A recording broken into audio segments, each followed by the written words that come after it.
Guys, good morning sa inyo lahat dyan guys. Dito naman tayo sa panibagong vlog natin. Tayo sugsug sa sobrang kalat kasi ginit na ngayon, daming dahon. Sinusug natin pero binabantay natin guys kasi alam mo naman malalapit lang yung natin dyan. Ito. Natin, paabo natin pala sa mga nagtatanong sa paabo natin. Kunti na to kasi may mga manok tayo alaga ngayon. Yan o. Isa yung mga natin, mga sisiw, mga bagong sisiw yan.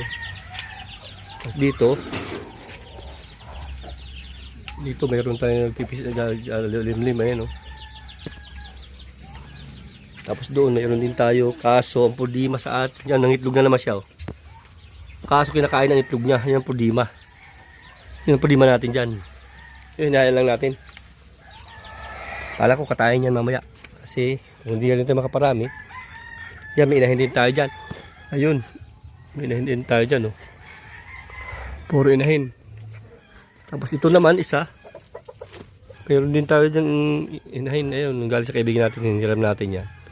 Pudima niya, nag-iitlog siya sa sa baba. Pudima natin, hindi siya nag-iitlog dyan sa pugad niya. Kasi wala tayo dito lagi. Hindi man masikaso ng misis lahat yan. Tapos ito naman naglilimlim din. Yan. Naglilimlim din yan guys. Yung itlog na kalabas nga. At ito nga. Ito naman wala naman itong manok na to. RIR pero yung isa niyang kinatay namin. Wala, di tayo padadamihin yan. Mga natin na hassle. Ayan, ayan, may itlog na naman yung pabo natin guys. Mga nagtatanong, ayan. Dalawa, ilagay siya pa itlogan dito. Para dito sa lamang itlog. Ayan. Ilagay banda, ayan. Dito banda. Dito baka mga itlog din dito. Ayan. Ayan natin dyan. Para din sa lamang itlog. Ayan, dalawang itlog dyan. So, mahirap padami doon sa sa manok natin na Texas gawa ng pinakain ng itlog. Lagi naman sa tubig. Yun guys. So yun guys, good morning sa inyo lahat guys. Ayun, yung damit natin. Dito sa natin likod ng bahay. Ayun, wala na yung usok guys. Ayun. Yun. Yung palbo natin ilan na lang, aanim na lang yan. Yung bantay natin yan dyan. Malaking aso.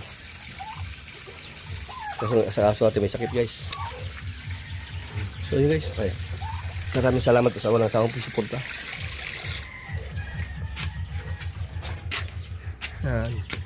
Maya may darating yata kapag natin.